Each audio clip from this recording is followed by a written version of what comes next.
BJP विधायक ईटेला राजेंद्र ने टिप्पणी करी है कि उन्हें मारने की साजिश चल रही है, जिससे भी आक्रोश पैदा हो रहा है और ऐसे में लगता है कि केंद्रीय गृह मंत्रालय उनकी सुरक्षा पर फोकस कर रहा है। अब खबर ये है कि उनके लिए केंद्रीय बलों के साथ वायु श्रेणी की सुरक्षा की व्यवस्था की जाएगी। उधर उनकी सुरक्षा पर तेलंगाना के मंत्री केटीआर ने प्रतिक्रिया दी है। केटीआर ने राज्य के डीजीपी अंजनी कुमार को बुलाया और ईटेला की सुरक्षा पर चर्चा करी है। ईटेला की सुरक्षा की जांच किसी वरिष्ठ आईपीएस अधिकारी से कराने का सुझाव दिया गया है। उन्होंने कहा है कि राज्य पुलिस बल के माध्यम से लोगों को आवश्यक सुरक्षा मुहैया कराई जाए। केटीआर के आदेश के मुताबिक ईटेला की सुरक्षा बढ़ाने को लेकर डीजीपी आज समीक्षा करेंगे। एक वरिष्ठ आईपीएस अधिकारी ईटेला स्थित आवास पर जाएंगे। मालूम हो कि ईटेला की पत्नी ने भी सनसनीखेज आरोप लगाया है कि उनके पति को बीआरएस एमएलसी कौशिक रेड्डी से खतरा है। मंत्री तलसानी श्रीनिवास यादव ने पूर्व प्रधानमंत्री पीवी नरसिम्हा राव की 102वीं जयंती पर पीवी घाट पर उन्हें श्रद्धांजलि दी। मंत्री तलसानी ने कहा कि पीवी नरसिम्हा राव देश के प्रधानमंत्री के रूप में कार्यभार संभालने वाले पहले तेलुगु व्यक्ति थे। पीवी आर्थिक सुधारों के जनक है। नरसिम्हा राव ने तलसानी की तारीफ करी है। उन्होंने कहा कि पीवी एक महान नेता थे जिन्होंने सुधार लाए और देश को वित्तीय कठिनाइयों से बचाया है। तलसानी ने कहा कि मुख्यमंत्री केसीआर के नेतृत्व में तेलंगाना सरकार पीवी की सेवाओं को हमेशा याद रखेगी और उनका उचित सम्मान करेगी। मंत्री तलसानी ने मांग करी कि केंद्र सरकार को पीवी सेवाओं को मान्यता में भारत रत्न से सम्मानित करना चाहिए। विधायक ईटेला राजेंद्र ने कहा कि पूर्व प्रधानमंत्री पीवी नरसिम्हा राव एक महान नेता थे जिन्होंने देश की प्रतिष्ठा को विश्व मंच पर पहुंचाया। पीवी नरसिम्हा राव की जयंती के अवसर पर ईटेला राजेंद्र, कई राजनीतिक हस्तियों और परिवार के सदस्यों ने नेकलेस रोड पर पीवी ज्ञान भूमि में पीवी नरसिम्हा राव को श्रद्धांजलि अर्पित करी है। पीवी सुधार देश में आईटी उद्योग के विकास का कारण है। यह हम सभी के लिए गर्व की बात है कि हम एक तेलुगु और तेलंगाना व्यक्ति हैं और जिन्होंने भारत को विश्व स्तरीय पहचान दिलाई है। बीजेपी के राष्ट्रीय नेतृत्व ने तेलंगाना पर ज्यादा गंभीरता से फोकस किया है, चूंकि अगले 4 से 5 महीनों में यहां चुनाव होने वाले हैं। इसलिए पार्टी आलाकमान दक्षिणी तेलंगाना में अपनी पकड़ मजबूत करने की योजना बना रही है। भले ही वह कर्नाटक हार जाए, लेकिन उसी की जगह तेलंगाना बनाने के संकल्प के साथ वह उसी दिशा में तेजी से कदम बढ़ा रही है। और देखा जाए तो इसी के तहत आलाकमान ने अगले महीने की 8 तारीख को हैदराबाद में दक्षिणी राज्यों और आसपास के अन्य राज्यों के बीजेपी अध्यक्षों और पार्टी महासचिवों के साथ बैठक करने का फैसला किया है। हालांकि मूल रूप से इसी बैठक को चेन्नई में आयोजित करने का निर्णय लिया गया था, लेकिन हमारे राज्य में नवीनतम राजनीतिक घटनाक्रम को देखते हुए बैठक का स्थान बदलकर हैदराबाद कर दिया गया। ऐसा लगता है कि बैठक को यह संकेत देने के लिए यहां स्थानांतरित किया गया था कि राज्य में बीआरएस का विकल्प भाजपा है, क्योंकि कांग्रेस ने अपनी आक्रामकता बढ़ा दी है। रंगारेड्डी जिले माहेश्वरम के पूर्व विधायक तिगला कृष्ण रेड्डी ने कहा कि अगर उन्हें अगले चुनाव में टिकट नहीं दिया गया तो वह बीआरएस की गाड़ी से उतर जाएंगे। नेतृत्व के प्रति काफी असंतोष व्यक्त किया और उन्होंने कहा कि चूंकि उनकी बहू डॉक्टर अनीता रेड्डी रंगारेड्डी जिला परिषद की अध्यक्ष है, इसलिए वे कह रहे हैं कि एक ही सदन में 2 पद नहीं रह सकते हैं। उन्होंने याद दिलाया कि वह भी केसीआर के बराबर ही राजनीति में है। अब साफ है कि आंदोलन में काम करने वाले कई वरिष्ठ नेता पार्टी छोड़ रहे हैं। उन्हें बुलाकर बात की जानी चाहिए, उन्हें नहीं तो वे अपना रास्ता निकाल लेंगे। उन्होंने कांग्रेस से जीती सबीता को पार्टी में लाकर गलती करने के लिए केसीआर की आलोचना कर दी। तिगाला ने कहा कि अगर उन्हें टिकट नहीं दिया गया तो वह पार्टी छोड़ देंगे। अगर ऐसा हुआ तो वह किस पार्टी में शामिल होंगे, और इसका खुलासा उन्होंने नहीं किया। हालांकि उन्होंने कहा कि उन्हें कांग्रेस से कोई फोन नहीं आया। स्टेशन खानपुर विधायक ताटीकोंडा रजिया और जानकीपुरम सरपंच नव्या के बीच चल रहा विवाद दिन ब दिन तूल पकड़ता जा रहा है। नव्या ने साफ किया कि उनके पास रजिया पर लगाए गए हर आरोप के सबूत हैं। पहले ही 2 ऑडियो जारी कर उन्होंने कल कहा था कि वह ठोस प्रमाण पत्रों के साथ महिला आयोग से मिल रही है। राज्य सांसद कविता ने कहा कि उनकी जो जान को खतरा है और उन्होंने पुलिस रक्षा मांगी।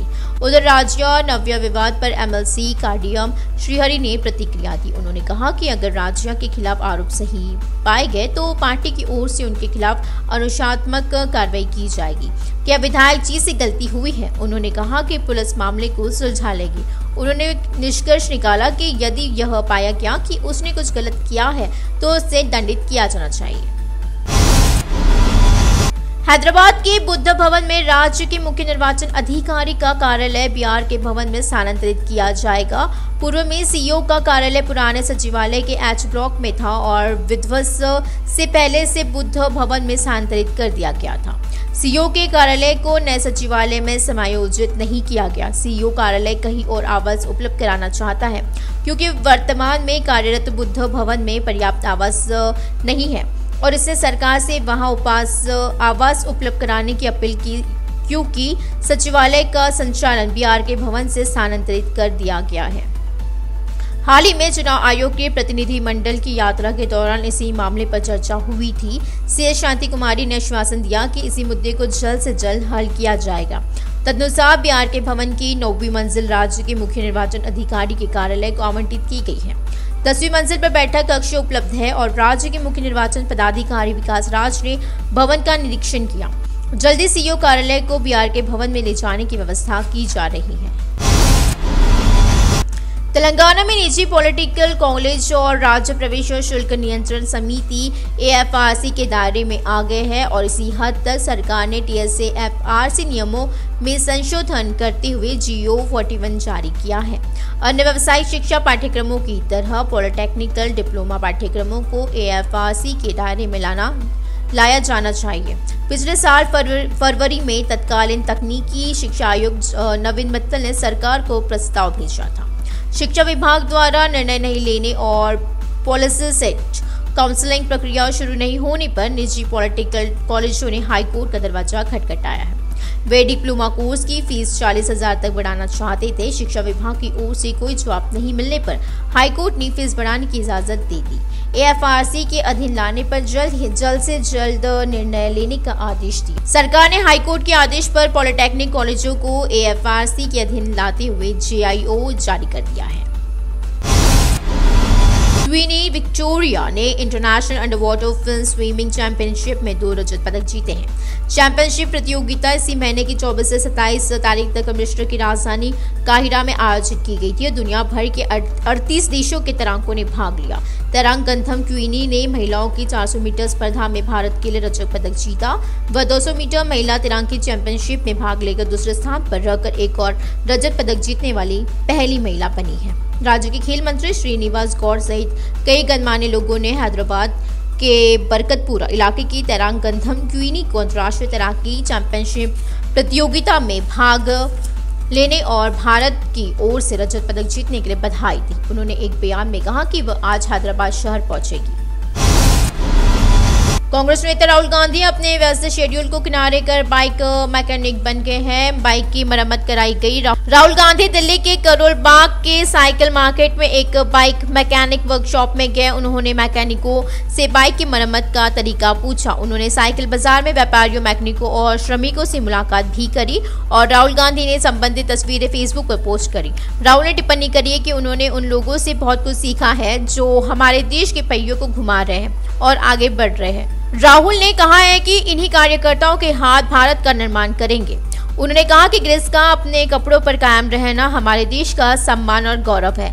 उन्होंने कहा कि जनता का नेता ही उन्हें प्रोत्साहित करेगा। उधर कांग्रेस पार्टी ने ट्विटर के जरिए प्रतिक्रिया देते हुए टिप्पणी करी कि भारत जोड़ो यात्रा जारी है। टमाटर की कीमतों में भारी वृद्धि पर चिंता की पृष्ठभूमि में केंद्र ने एक भव्य चुनौती प्रतियोगिता शुरू करी। उपभोक्ता मामलों के मंत्रालय ने कहा है कि टमाटर उत्पादन, प्रसंस्करण और भंडारण के लिए नए विचारों के साथ आगे आने वालों के लिए प्रतियोगिता शुरू करी गई है।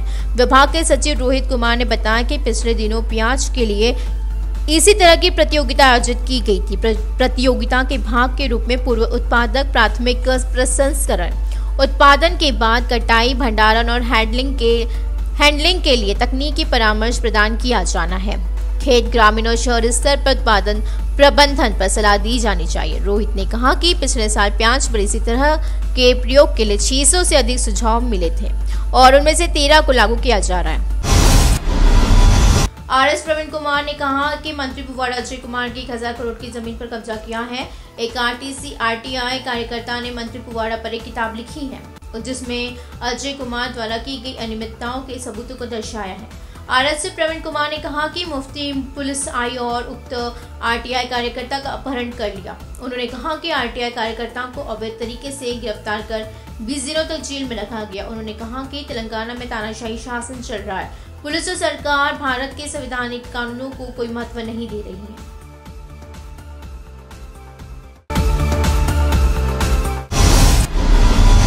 बकरीद से पहले Hyderabad city police commissioner CV Anand ने सालार जंग म्यूजियम में समन्वय बैठक करी और उन्होंने सुयद्राव सभा में मुस्लिम मौलवियों और जनप्रतिनिधियों ने पुलिस से सड़कों को साफ रखने के लिए जानवरों के अंगों का उचित स्थानों पर फेंकने की अपील करी है। इसी मौके पर उन्होंने शांति समिति के सदस्यों ने कहा कि भाग्यनगरम की गंगा जमुना तहजीब की रक्षा करना और शांति बनाए रखना हमारी सामूहिक जिम्मेदारी है। बैठक में जीएचएमसी के संयुक्त आयुक्त शैलजा ने जीएचएमसी द्वारा उठाए जा रहे स्वच्छता उपायों की जानकारी दी। शैलजा ने कहा कि कूड़े के थैले तैयार रखे जाएंगे और उन्हीं के सभी अधिकारी आपकी सेवा में रहेंगे।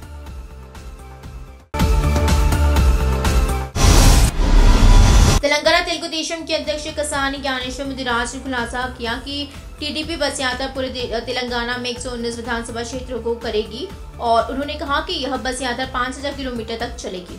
यह बस यात्रा टीडीपी को अगला चुनाव जीतने के मकसद से की जा रही है। उन्होंने पार्टी कार्यकर्ताओं से बड़े पैमाने पर सफल होने का आह्वान किया है। शहर के एनटीआर भवन में खम्भम और जहीराबाद संसदीय क्षेत्रों के पार्टी नेताओं के साथ बैठक करी। इसी मौके पर कसानी ने कहा कि राज्य के 17 संसदीय क्षेत्रों में बस यात्रा के लिए रूट मैप तैयार किया गया है। इसी रूट मैप के मुताबिक बस यात्रा के दौरान कहां नुक्कड़ सभाएं और बैठकें होनी है, इसका शेड्यूल बनाया जाएगा। ऐसी स्थिति में जहां राजनीतिक मनमुटाव है, उसी जिले के पार्टी नेताओं और कार्यकर्ताओं को अपने मतभेदों को दूर करने और टीडीपी की प्रतिष्ठा को बनाए रखने के लिए मिलकर काम करने के निर्देश दिए गए हैं। कसानी ज्ञानेश्वर मुदिराज ने सुझाव दिया कि आने वाले चुनाव में संयुक्त खम्भम जिले की अधिकांश सीटों पर टीडीपी का झंडा फहराया जाना चाहिए।